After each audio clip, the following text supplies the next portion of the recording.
Cool, how about that toy fair, eh? Ooh. Housekeeping! Oh, yes. But today I'm not really going to be talking about anything particularly topical or exciting. I've got a little story to tell you. Basically, a couple of weeks ago, I found myself in possession of this guy. Good old chunky Energon Ironhide, who came from Stu with Mighty Grimlock, who was selling a few bots, and when I saw how much he wanted for this, I couldn't say no. This guy is just, he's kind of grown on me very quickly. The sort of bot that I probably should have got back in the day, 10 years ago, when Energon was around and new, and even back then I looked at this guy and thought, he's a bit of a dork, isn't he? There's not really a lot here going on that's enticing me to enjoy this, even though I'm only 11. Gotta say, he's never really done a lot for me. But getting him, finally, after all these years, just sort of succumbing to the fact that at some point I will end up owning all of the Energon stuff, just because there's always a time where I feel I need to go back down that road. So I thought, why not just tick Ironhide off of that list, and I'm pretty glad I did. But it doesn't stop there, because not very long after that, must have only been about a week, I came across all the eBay listings for Cloud Roadbuster, the really stupidly expensive Takara repaint of Generations Roadbuster into, well, Energon Ironhide. And yeah, he wasn't really that expensive because he didn't come in a box, and I ended up spending a good amount on him, I've got to say, but definitely not the 80 quid that you'd be spending on him if he came in a box. So yes, today we're going to be taking a look at both of these old and new iterations of possibly the same guy. I'll get into that. So, 2004's Ironhide. Let's start at the beginning. Why is it called Ironhide?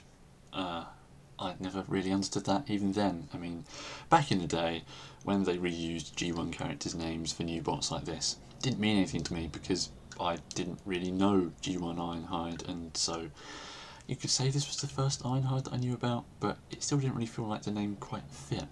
Sure, he's big, he's bulky, has a sort of armoured look to him, definitely in vehicle mode, but why did they name him that? It just seems weird, especially when his character in, well, pretty much everything is just a sort of vacuous rookie. He's always just sort of stood there, mouth agape in dull surprise, like, what's going on? Oh no, what do I do? Yeah, I mean, at least in the comics, he was handled a bit better. He was a sort of, I don't know, a bit of Perceptor in there, almost.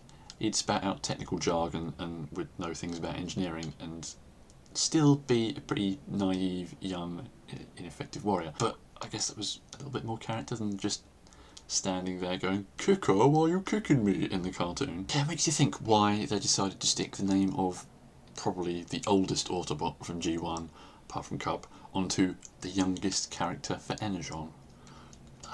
I'd really like to know what was going on in the design process for this thing, because I have no idea where any of it comes from.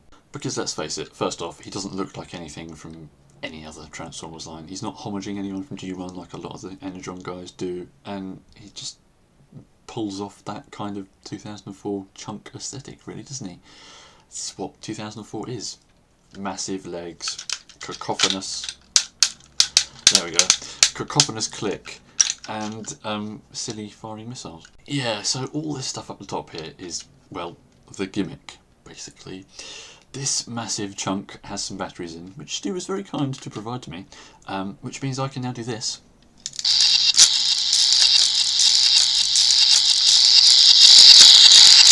And cause a lot of people auditory pain. No, shut up. But it also has, well, there's a gun here with a bit that wobbles about, and I have I don't know if that's supposed to, like, do something ever. It's like there's a nub in there and this wobbles. Maybe it's just wobbly, but I look at it and think, oh, that's supposed to do something with the button, but it doesn't, because this big one over here does, because when you push on that, it makes more lovely annoying noises as it fires the missile out at you, which is, you know, mildly interesting. But let's face it, when it comes to sound gimmickry, it's probably the first bit of electronics I would have ever wanted them to drop. And all in all, I'm pretty glad that in the 10 years since, haven't really had anything like this again. But it's something that makes him unique. You can't really fault them for putting that in there, because it is a little bit of fun, really. In terms of the rest of him as a robot, yeah, it's just chunk. There's nothing else really going on here. He's got some cool detail in his chest that I quite like. His head sculpt is unique. He looks like he's wearing a hat. His arms move alright, you know, he's got ball joints in there. It makes him a little bit more articulate than you might think he is at first glance, and his legs all wangled about with much click and twisting and stuff. And overall, he's alright. Yeah, he's definitely a good handful of size and nice hefty mass. I'd say beef, but his arms are a bit weedy, really. Transforming him is about as easy as it looks. I mean, yeah, you've got this big truck thing and you can see exactly where his legs are and the flaps on his shoulders, and his head is, let's face it, it's not covered up in there. His hat goes over his eyes. You can still see his nose and his mouth. Yeah, it doesn't do quite that much to go from one mode to the other. The real complexity lies inside his torso and all that sort of stuff when you go to turn him into like the top half or a pair of trousers for a big old combiner thing, but I can't really do that here because I haven't got any other Energon Autobots with me, and let's face it, he's kind of made to go with Jetfire, and I really need an Energon Jetfire, so maybe I'll hold off till the day I find him at Auto Assembly or something. But this mode, yeah, the chunk continues. It's apparently meant to be a particular kind of Mitsubishi, but it's so squished and super deformed apparently that this ends up looking like a sort of penny racer version of that. I don't know, to be honest, without looking at the real car, I wouldn't say this was particularly super deformed. It's chunky, sure, it's kind of short and tall and wide and just sort of a big battering ram of a thing, but I like it. Again, it just feels really good because it's so hefty and it's shiny. This is the sort of thing that you don't really get nowadays, so to have this is particularly nice, and I've got to say, while he's not the best, he certainly does seem to be a bit of an endearing bot. So, what about his particularly more heavy metal update? Yes, this is Cloud Roadbuster.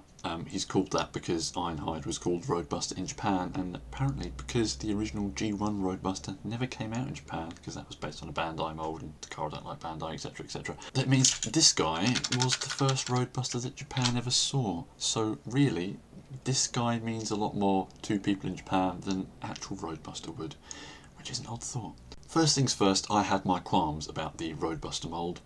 I had kind of decided I was going to get it by the time I chucked cash at this, and I do still kind of want the ordinary one, which is quite bad really. But this feels perfectly fine.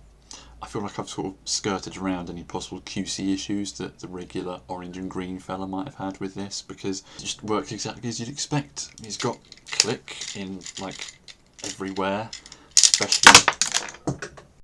especially his shoulders.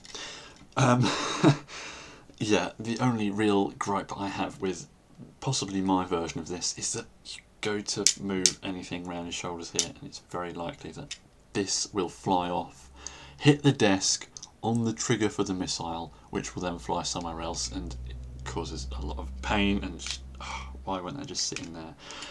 It seems to me like, at least on my version, that peg in there is just really not made to properly fit in any of the ports on this guy, so that's annoying. It's wobbly, it's loose, it will fall out and shoot places and be really annoying, so for now I'm just going to set it off to the side. Yeah, this robot mode feels good. I really like the sort of detail that you get under his shoulders like that when you move his arms, and there's just nice touches going on here. The way his feet have all these joints in to go in and out and round and up and down and all this sort of stuff means while his feet can still be a bit annoying because of the shape of them, it shouldn't really be that difficult to get him to stand up because you can do literally anything with them. And in terms of his legs, good old knee ratchets are always nice, especially when there are two of them in a double knee, and he's got clickety up and down hips.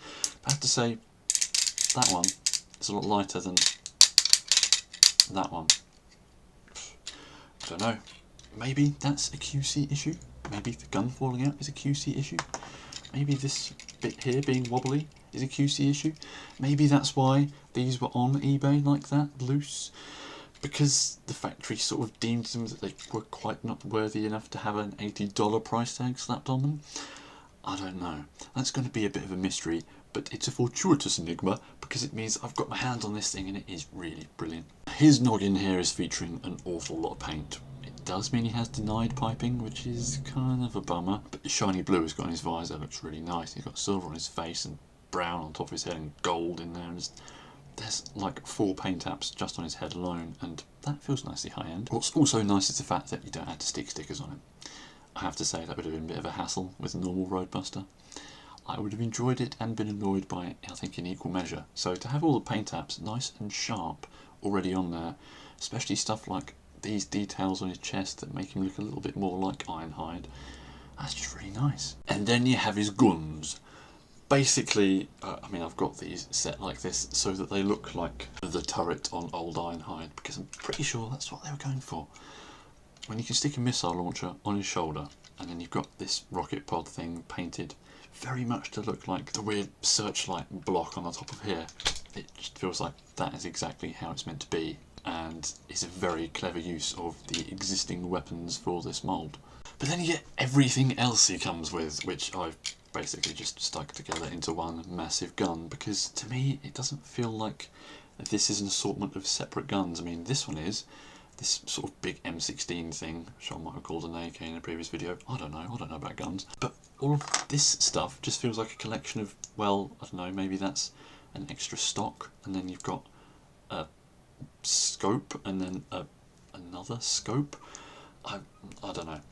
I'm failing to look at most of this stuff as more guns, but it definitely can be, because of course he's littered with 5 militude. You can just plonk them on anywhere. But when he's in robot mode, I do just have to say I like giving him a massive rifle like that.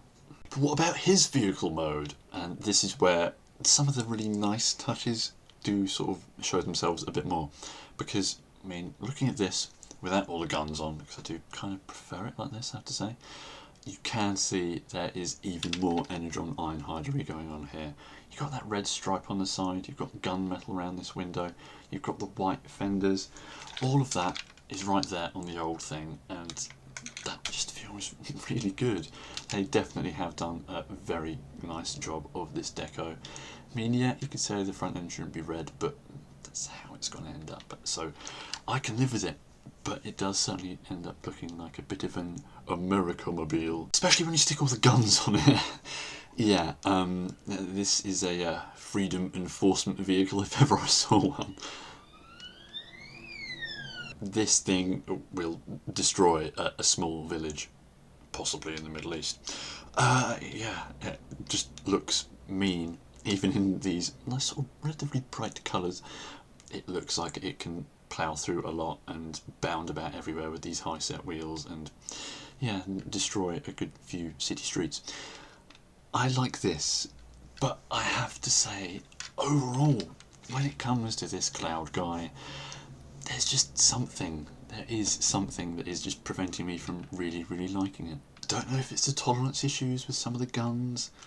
I don't know if it's the fact that this sort of vehicle looks like it should be, I don't know, jungle coloured like regular Roadbuster.